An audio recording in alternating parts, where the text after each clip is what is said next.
Baik, selamat siang. Pada kesempatan kali ini kita akan membahas tentang merancang produksi teknologi konstruksi sederhana. Harapannya apa yang kita pelajari pada kesempatan kali ini dapat bermanfaat khususnya di memahami materi tentang merancang produk teknologi konstruksi sederhana. Eh, Pada presentasi ini kita akan fokus pada menjelaskan langkah-langkah dalam merancang produk teknologi industri sederhana, mulai dari pemilihan konsep hingga penerapan produk tersebut. Yang kedua, pengertian dari produk teknologi konstruksi. Produk teknologi konstruksi adalah hasil dari perancangan dan pengembangan alat atau sistem yang digunakan dalam industri konstruksi untuk membantu dalam proses pembangunan secara efisien dan aman. Langkah-langkah dalam merancang produk teknologi konstruksi yang pertama adalah riset dan analisis. Melakukan riset mendalam tentang kebutuhan pasar dan analisis terhadap teknologi konstruksi yang ada. Yang kedua, pemilihan konsep produk. Memilih konsep produk yang sesuai berdasarkan riset dan analisis yang telah dilakukan.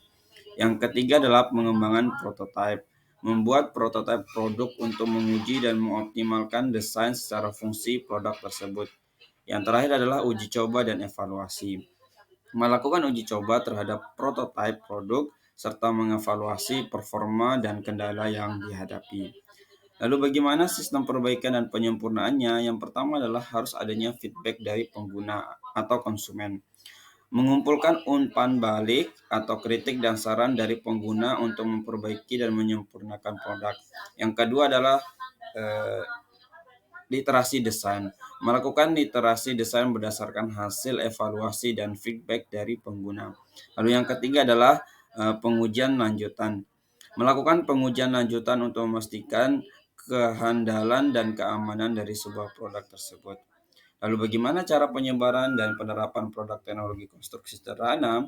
Yang pertama pastinya harus ada namanya sistem pemasarannya. Merencanakan strategi pemasaran yang efektif untuk memperkenalkan dan mengkomersialkan produk tersebut atau menyebarluaskan informasi tentang produk yang kita miliki. Lalu yang kedua adalah pelatihan penggunaan. Memberikan pelatihan kepada pengguna untuk memastikan pemahaman dan penggunaan yang optimal. Lalu yang ketiga adalah pemantauan dan dukungan. Bagaimana cara kita melakukan pemantauan serta memberikan dukungan secara teknis kepada pengguna dari produk tersebut. Lalu, keuntungan menggunakan produk teknologi konstruksi sederhana. Yang pertama pastinya efisiensi konstruksi. Produk teknologi konstruksi sederhana dapat meningkatkan efisiensi dalam proses pembangunan atau waktu yang cepat dalam proses pembangunannya. Lalu yang kedua adalah keamanan kerjanya.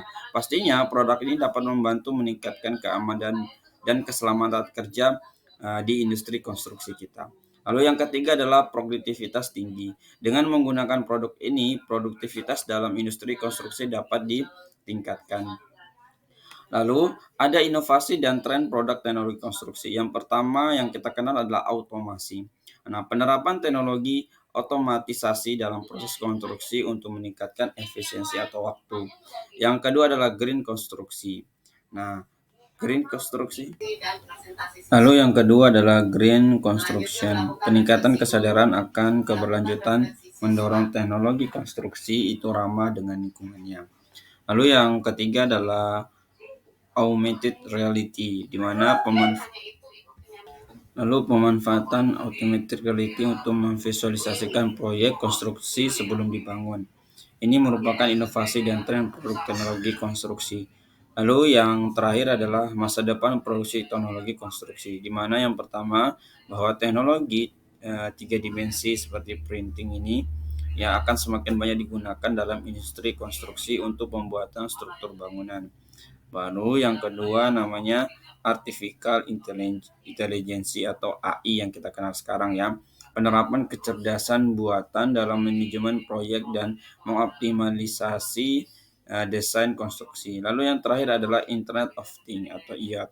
Penggunaan IoT dalam pemantauan dan pengendalian sistem-sistem dalam konstruksi. Ini menjadi gambaran umum kepada kita semua bahwa bagaimana cara kita memanfaatkan dan memproduksi sebuah teknologi yang bisa membantu di dalam kebutuhan kita sehari-hari.